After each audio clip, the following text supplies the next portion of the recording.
బెలూచిస్తాన్ ఇవాళ స్వతంత్ర దినోత్సవాన్ని ప్రకటించుకుంది. ఇవాళ నుంచి స్వతంత్ర దినోత్సవం అంటోంది. సపరేట్ దేశం అని మొన్న మధ్యనే ప్రకటించుకుంది. పాకిస్తాన్ దాని మీద దాడి చేసేదాకా అది నడుస్తూ ఉంటుంది. అయితే ఈ అంశానికి సంబంధించి పార్థసారథి పొట్లూరు గారికి సంబంధించిన కథనం చూద్దాం. బెలూచిస్తాన్ లిబరేషన్ ఆర్మీ తనకి తాను స్వతంత్రం ప్రకటించుకున్నది ఈరోజు.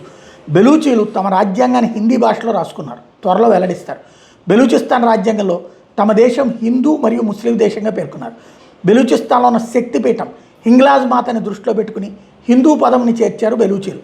85% బెలూచిస్తాన్ భూభాగం బిఎల్ఏ ఆధీనంలోకి వచ్చేసిందని బిఎల్ఏ ప్రకటించింది. అంతర్జాతీయ సమాజాన్ని బిఎల్ఏ అభ్యర్థిస్తూ బెలూచిస్తాన్ని ప్రత్యేక దేశంగా గుర్తించమని కోరుతోంది. బిఎల్ఏ ప్రకటనలో ఆత్మవిశ్వాసం కనబడుతున్న ఐక్యరాజ్య సమితి ఆమోదం పొందడం అంత సులువుగా జరిగే పని కాదు. బెలూచిస్తాన్ ఒక దేశంగా ఏదన్నా దేశం గుర్తించవచ్చు. అంత మాత్రాన ఐక్యరాజ్య సమితిలో ఆమోదం పొందాలంటే మెజారిటీ దేశాలు ఆమోదం తెలపాలి. బెలూచ్ లిబరేషన్ ఆర్మీ మాకు సహాయం చేయమని పదే పదే భారత్ని, ముఖ్యంగా మోడీజీని అభ్యర్థించడం వల్ల ఉపయోగం ఉండదు. మోడీజీ చెప్తే బెలూచిస్తాన్ ఒక స్వతంత్ర దేశంగా గుర్తించబడదు. బెలూచిస్తాన్ ఒక దేశంగా గుర్తించాలంటే ఏమేం చేయాలో ఒకసారి పరిశీలిద్దాం.